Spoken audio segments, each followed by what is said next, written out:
All right, we have one. This is our final panel of the London Domain Summit. Four fabulous speakers. I had a little FOMO with your selfie back there, but come on, start making your way up. We're going to talk about domains and hosting and the hosting business in particular.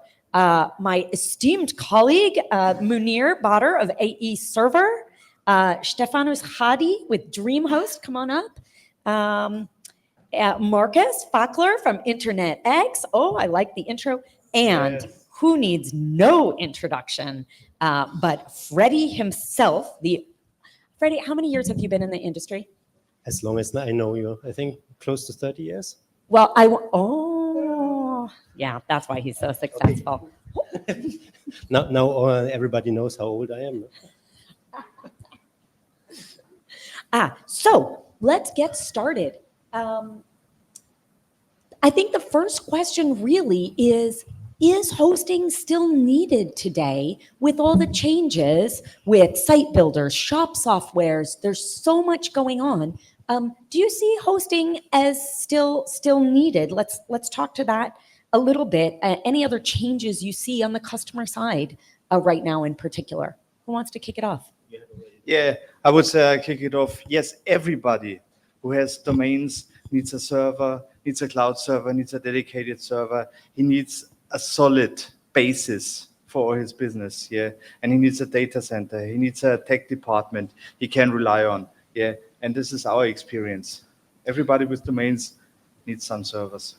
Actually, everything is built on hosting. Yeah. 30 years ago or 25 years ago, we called it server. Then when vServer came, the server became a dedicated server.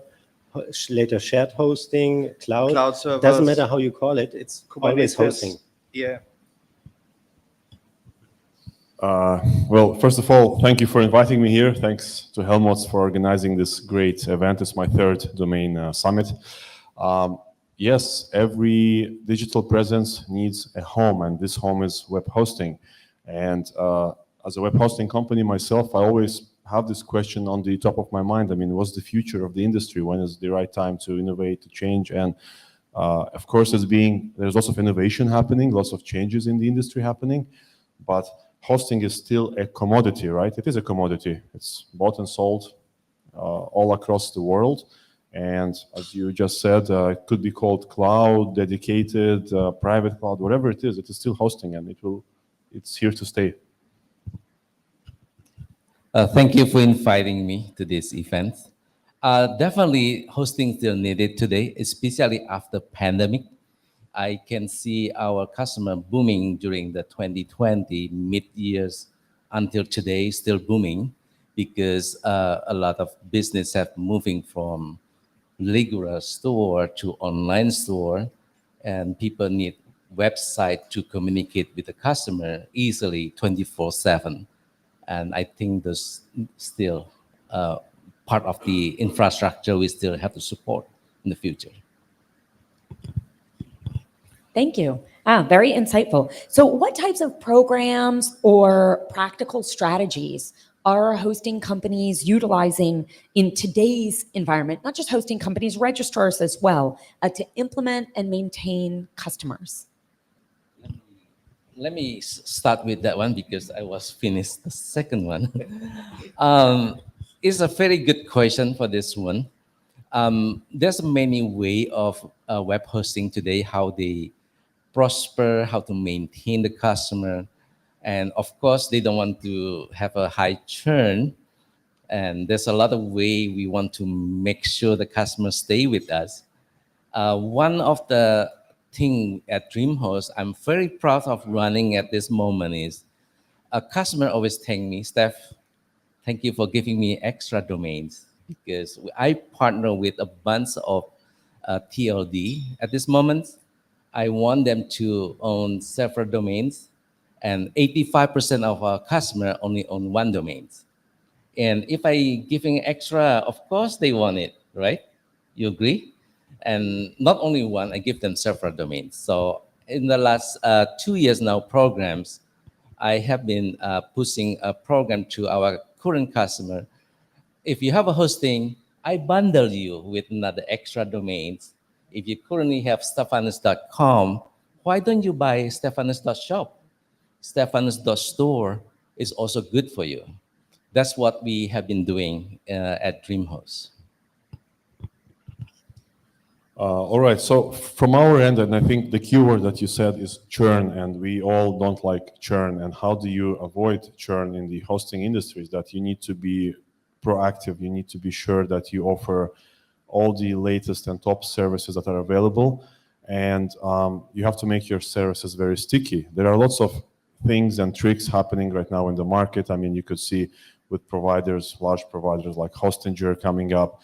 If you want to host with Hostinger, you have to transfer your domain names to Hostinger because they give you very cheap web hosting, and then they will monetize on the domain names. So it's other way around. I mean, usually would give free domains with hosting. Now it's a little bit different. So it's all about this innovation, which you have to basically keep your hand on the pulse. You have to identify what's working and what's not. And we as hosting companies, we have the gold mine, we have the data, we have the clients. Instead of focusing, everyone is too focused on acquiring new clients like ads, like Philippe today explained, Google Ads. It's a race to the bottom. But if you focus also on the existing clients and how do you monetize and increase the LTV from the existing clients, that's, I think, a good way to look at things and solve the challenge.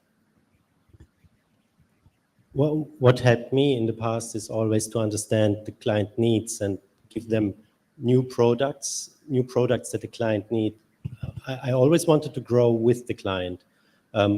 It's one strategy to onboard or keep on onboarding new clients, buying other hosting companies, but a significant amount of my growth came from growing clients.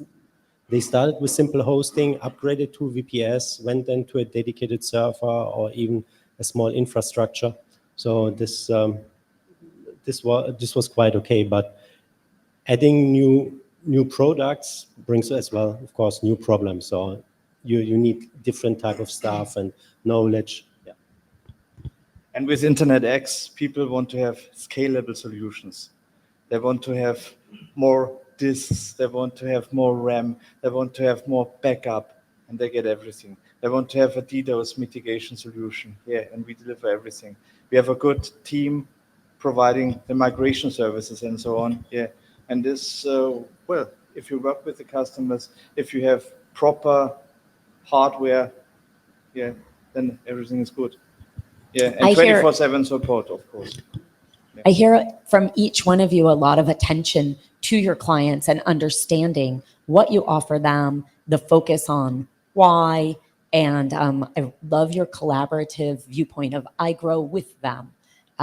Did I hear you mention buying hosting companies? You buy them regularly, yes? Tell us a little more. I think Munir said it earlier that hosting became a commodity product. You can buy it everywhere. It's on TV. It's online. Everywhere you can buy, or you are motivated to buy hosting or domain names. So to increase the growth, and actually spending less money is we acquired small and mid-sized hosting companies. Put them together. In the beginning, we kept the separate brands. I think in one moment in time, we had approximately 15 different brands. And then over the years, we consolidated them into 3 brands, until I sold everything. Any particular type that you buy? So small and medium size. How about type? Actually, we didn't care so much on the type of hosting company. We tried to stay away on companies with a lot of dedicated servers, because this requires always hands-on. In best case, it was almost drag and drop, migrating the clients to us, and the client had maybe downtime of a few minutes. So that because we always did it in segments to avoid issues. After a few years, it became a standard methodology. Impressive. So you did some rebrands. Namecheap, we all know, recently launched Spaceship, attracting significant number of domains from other registrars. What are your thoughts on registrars rebranding or launching sister companies, which we've seen a good bit of lately? Munir, you want to go first? Well, I can also say from our experience, we have a sister brand, and we launched a sister brand many years ago. I mean, more than 10 years ago. And the reason we had a sister brand is that we had people who wouldn't really buy on our website for one or the other reasons. They would go back to Google, and Google is really the organic Google I'm talking about, SEO or Yahoo. I mean, Google is popular in Dubai, where we are based. Majority of our business comes from it. And they would not buy from one brand, but then they would go back to Google and go on to the next website. So if we are the second one in Google for UAE web hosting, they would go to the third one. And that's still the same client. For us, we know it because we have one unified live chat system. So we know that this client just chatted with us on one brand and now he's here. But then we have a slightly different offer or promotion on that website. And the chance to convert is much higher. So you basically have two chances to convince the client. Or if you have 3 sister brands or 4, then the chance increases. But then, like the example of Namecheap and Spaceship, I think they target 2 different types of audience. I mean, Namecheap sells everything, even Web3 domains. I mean, Spaceship is a bit young, modern for the new generation. So it's audience diversification. And they can afford it because they have so much data and knowledge and they can manage. But the challenge is it's not always easy to manage different brands because there will always be one main brand and all the other brands are like, just floating there on autopilot, which is not the best customer experience, in my opinion. Yes. Thank you. This is also a very good question. That's what I have been thinking for a long times now, whether we should have another brand or child's or sister company.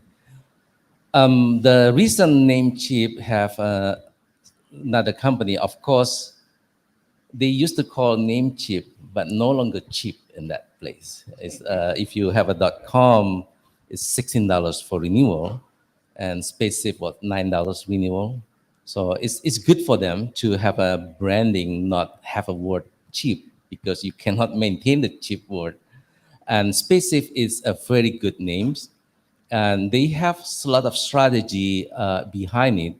If you're looking at the way Freddy sign giving you rebate programs, if you hit certain percentage, I believe they're using those pricing strategy very neat, very nicely, because they're giving a current customer or new customer a special promo code. You only can transfer one or can transfer not more than one at certain price, because if you're working closely with Freddy sign as a backend for .com, if you hit certain percentage, like 20% per quarter, you get a very good deal. A rebate like today at 20% at Freddy sign giving you $1.92. That's why Spaceship can offer this price at very reasonable for new customer transfer to them. So they can gain, I think, 1 million name within the first year. So that's a good statistic to know. And whether we want to launch a new brand or not, that having a discussion inside. Thank you. I'm a strong supporter actually of rebranding or sister brands. Not only because I did it all the time, but it makes it so easy to try out marketing strategies. For a while, we were running in parallel Hosting Co UK and Hosting UK. And Hosting UK was always the smaller brand. We got the domain name for free during the grandfather process. And it was so easy to run tests or try out how clients react on price increase or new products. It made many things much more easier. And then talking about geography, what was mentioned before, Hosting Co UK would never work or never worked well in other countries. Some countries still do not understand the principle of third-level domains. Hey, everybody wakes up every morning. Somebody wakes up that never heard something from domain names. Huh? So yeah, That's why go always local and go by customer segments.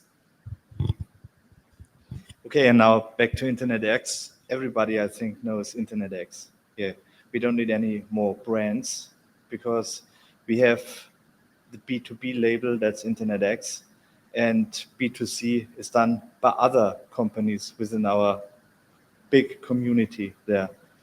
And therefore, we are so established. We're on the market since 1998.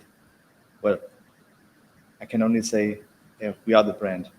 Yeah, that's very special when you know Yes. who you are and what works And it works, in your of course, area. yeah. Yeah. With regard to D domains, for instance, everybody knows if you have D domains, that's InternetX. That's the address. Well done. I like the confidence, right? You mentioned different regions, Freddie, and that's a great segue right now. Let's talk about the difference and challenges running web hosting businesses in different regions based on, not only different rules, but different payment preferences or requirements, access, costs. Do you want to start? I can do that. I think it's a very interesting, it's a great question. Thank you, Tess. There are lots of challenges, and this is actually why you see web hosting companies or domain registrars in general are being successful over other international brand names in a specific locality, including where I operate, and this is how I've built my company. We've been very niche. We've been always focused on local hosting. I mean, right now we are present all across the GCC, which are like the Gulf Cooperation Council, but people back in the days would, for example, not like to pay online. I mean, there was a very big challenge with online payments. I mean, even for me as a company to accept payment gateways, I had to get very creative. I mean, we didn't have Stripe, we didn't have PayPal, we had like 2checkout.com. Who wants to use 2checkout.com, a third-party payment gateway? But we had to, and pay like 8% commission, and we don't control the client data, and so on and so forth. Data center availability, space, CCTLDs. When you talk about local hosting, geographic hosting, you want to, present yourself as a local provider. In many of the countries, even across Europe and some of the Eastern European countries, there are lots of restrictions to register CCTLDs. You need to provide proof of address, proof of, like a business registration, a trademark. We had the same thing. Well, luckily not in Dubai. In Dubai, the .ae domain name was always unrestricted. So that's why it's the largest domain name right now. Any person from any country can register a domain name. It's an open zone. Hosting. If you sell local hosting, like you call it local hosting, then your data center has to be local. I mean, in Dubai, it's one of the most expensive places for internet bandwidth. It's a government-regulated, it's a national resource, and it's super expensive. So co-locating a server and selling local hosting, I'm talking about a few years ago, not now. Now things are different. It would make no business sense to sell a shared cPanel hosting for $2 or $3 a month because your bills are going to be like 10 times that amount. So then how can you compete with GoDaddy that says, okay, $1 for the first 3 months or whatever the offer is? So these are the main challenges and you would compensate those challenges by saying, okay, local support, we speak your language, we are available to meet face-to-face. In some regions in the Middle East, there is this face-to-face practice. You would like to meet the person first, shake hands, and then do deals. We had a client maybe like 10 years ago drive to us to renew a domain name. So he was already an existing client, for years, so there should be trust already developed, but no, he wanted to renew the domain name and pay us in cash, and he would drive to us. And he had a couple of domains, and he would spend more money on gas and toll gates to come to our office. But for him, it was a matter of principle. He wanted to be sure we are still there. This is a very extreme example, but then if you look about the evolution, I think what helped the hosting industry is the penetration of e-commerce and e-commerce stores. So we had the first Amazon, like it was souk.com, which was acquired by Amazon for $800 million, almost $1 billion, 4 years ago or 5 years ago. And then paying by card, giving your data, payment data online, or when you split the payments into 4 payments, like buy now, pay later, this has completely changed everything, not just for hosting, but everything else related to selling online, like digital services, digital courses, marketing, and so on. So I think in Africa, that's also another interesting region. I mean, people pay with mobile phones, like sending an SMS. James will be happy to hear that. Where is James? To a short code, right? So, and this is the cool thing. This is why local providers succeed and build a nice business case while attending events like this and learning, okay, what's the best practice in your market, and we share knowledge. I mean, that's it. Yeah, this is a very good question also. Munir have a very good point. We have to taking care of the customer. Like at DreamHost, in order to compete in today's environment, today's economy, of course, we have customer support always there. This is not robot, this is human. That's a good thing to know. 70% of our customer are US based. Of course, you see US people are not very patient to wait for your ticket to be answered for another 24 hours. So we have this customer support ready to answer your ticket between that 45 minutes, 1 hour. And if you're looking at the report, DreamHost has been picked as one of the best customer support in the last several years. So that's why the customer has been staying with us happy. We even have a package called Happy Hosting. How cool is it? So customer have been happy with us. So in order to maintain this customer base at the US, of course, you have this team ready to answer the tickets 24/7. And we no longer only US-based support. Now after the pandemics, we have support global from South America location, South Africa. Even now we have Asian office for supporting those tickets. Thank you. Should I add something? Okay, I cannot disagree. It's coming from a country with 650,000 people living there, with 180 different nationalities. We need to adapt everything. So credit card works everywhere, yeah, offline and online. But in Europe, you have many little local solutions. In the Netherlands, for example, you have Ideal, which is they're super popular. It's a kind of instant bank wire that you cannot return. Yeah, then you have Klarna in Germany, which is very popular. Poland has as well something similar. So, but luckily, almost everything meanwhile is implemented in Stripe. Yeah, so it's easy to implement, but my strategy was always going local, doing something for the client that makes him more comfortable to use a payment method that he is used to. This actually increased conversion heavily. I've very little to no experience with Dubai, for example. Yeah, but I'm sure I'm sure you did a hard job in the past getting online payments. Yeah, so I mentioned about a creative method, but I didn't mention, I'll quickly highlight. I had set up a company in the US, like using Stripe Atlas. It's like, most of it's like it allows you to set up a company in Delaware, but then the problem is, of course, you have to pay taxes there, and then, basically segregate the expenses and so on and so forth. But hey, we got Stripe, and this is like, I don't know, 6, 7, 8 years ago. Yeah, now we have Stripe in Dubai for the past 5 years, and we actually migrated our data from that Stripe to this Stripe. But then, yeah, I would pay taxes in the US. I have no relationship to the US. Why? But because I needed Stripe badly, I knew, Apple Pay, how cool is having Apple Pay on your website, being like the only hosting company in the region. I mean, I think GoDaddy doesn't even have Apple Pay on their website. We do. It's super cool. So these are the things you would use and be creative to stand out. And I believe this is what entrepreneurship is about. It's about solving those problems and navigating, yeah.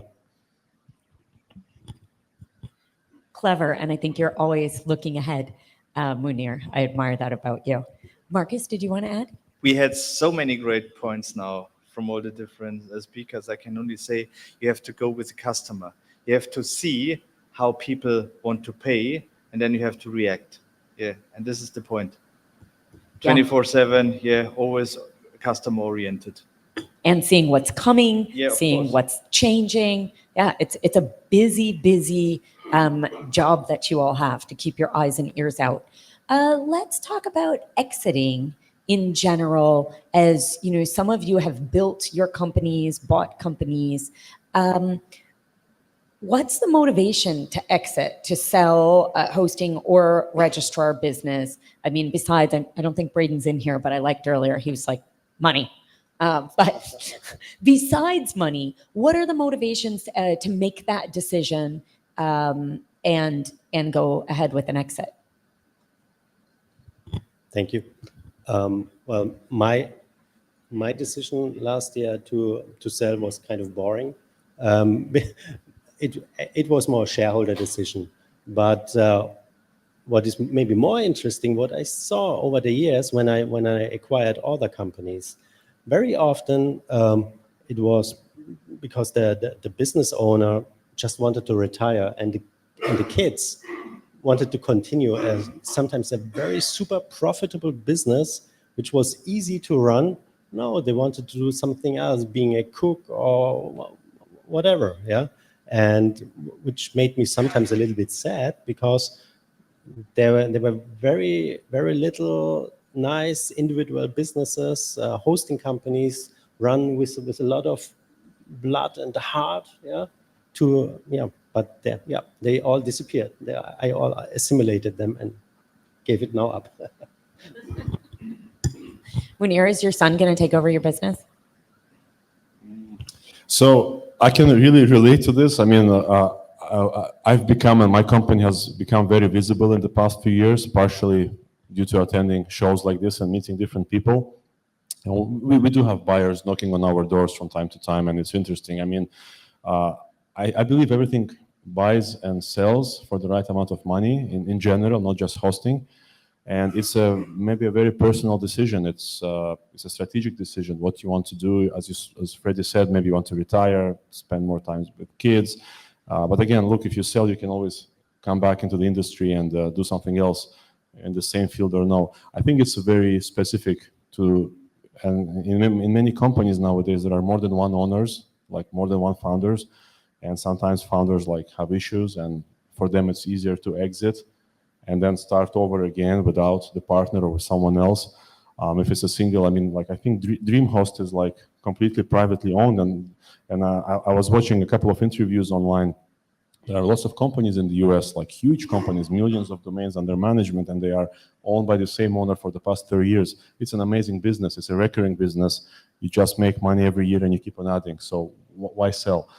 It's personal. I mean, I don't know, maybe you can have more information.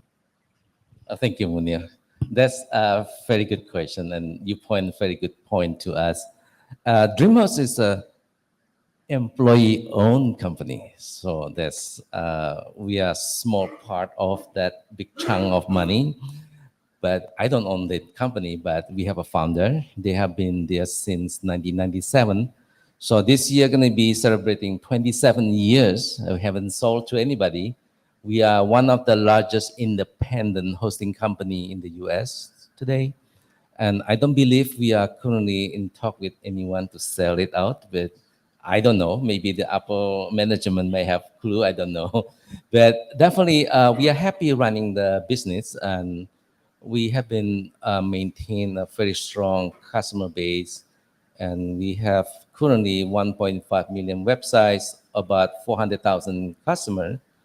I don't see we are going to sell it at this moment. I'm not even cash it out unless everybody want to retire tomorrow, and then we just cash it out. And you can ask one of my colleagues here too from DreamHost. Yeah. It's quite noticeable to see your smile when you say that it's employee owned, and the joy that that gives you, and I'm sure the motivation as well. Yeah. Oh, well Yeah, done. totally. Congratulations. Yeah. How That's- long have you worked there? I start 2014, so this is my 10 years anniversary. So I might have small little bit in that company. Congratulations. Thank you. Oh, well done. Well, thank you, gentlemen. This was a lovely panel. It's always interesting to hear what's happening in the hosting world.